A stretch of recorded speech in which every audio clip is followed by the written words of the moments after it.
দু একটি দলের মধ্যে নীতিগত পার্থক্য থাকলেও জাতীয় সাংবিধানিক কাউন্সিল গঠনে রাজনৈতিক দলগুলো একমত বলে জানিয়েছেন জাতীয় ঐকমত্য কমিশনের সহসভাপতি ডক্টর আলী রিয়াজ। জাতীয় ঐকমত্য কমিশনের সঙ্গে রাজনৈতিক দলগুলোর দ্বিতীয় পর্যায়ের আলোচনা শেষে ব্রিফিংয়ে তিনি এই কথা জানান।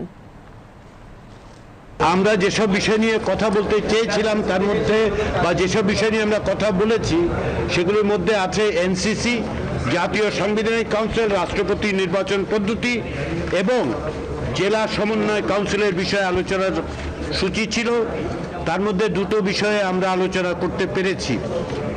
জাতীয় সাংবিধানিক কাউন্সিলের ক্ষেত্রে আলোচনার ক্ষেত্রে যেটা হয়েছে সেটা হচ্ছে যে আমরা প্রথমেই যে বিষয়টা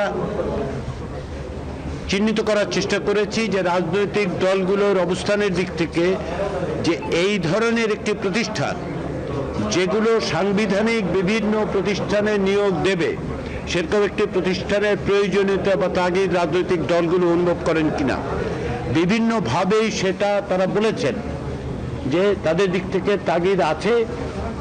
একটি দলের ক্ষেত্রে নীতিগত কিছু মত পার্থক্য থাকলেও আমরা দেখতে পাই যে তারা মনে করেন বা অনেকেই মনে করেন, অধিকাংশ দল মনে করেন যে এরকম একটি সাংবিধানিক ব্যবস্থা থাকার দরকার।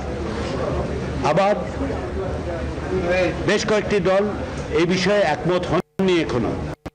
কিন্তু আমরা এনসিসির কাঠামোর চেয়েও গুরুত্ব দিয়ে বিবেচনা করছি যে এই ধরনের একটা প্রাতিষ্ঠানিক ব্যবস্থা, সেটার নাম সংবিধান সংস্কার কমিশন প্রস্তাব করেছে এনসিসি, ন্যাশনাল কনস্টিটিউশনাল কাউন্সিল। কেউ কেউ বলছেন যে নামেরও পরিবর্তনের কথা বিবেচনা করা যায়। লক্ষ্য অর্জনের জন্য নাম কোনো বিষয় হবে না।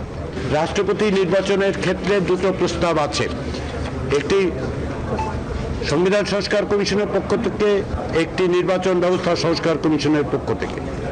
দুটোর ক্ষেত্রে সবচেয়ে বড় জিনিস যেটা সেটা হচ্ছে যে দুটো সংস্কার কমিশন একটা ইলেকটোরাল কলেজ পদ্ধতি চালু করার কথা বলেছেন। এটা কাঠামো একটু ভিন্ন হলেও এই ব্যাপারে দুটো সংস্কার কমিশনের প্রস্তাব সুনির্দিষ্ট। এই আলোচনায় দুটো বিষয় উত্থাপিত হয়েছে।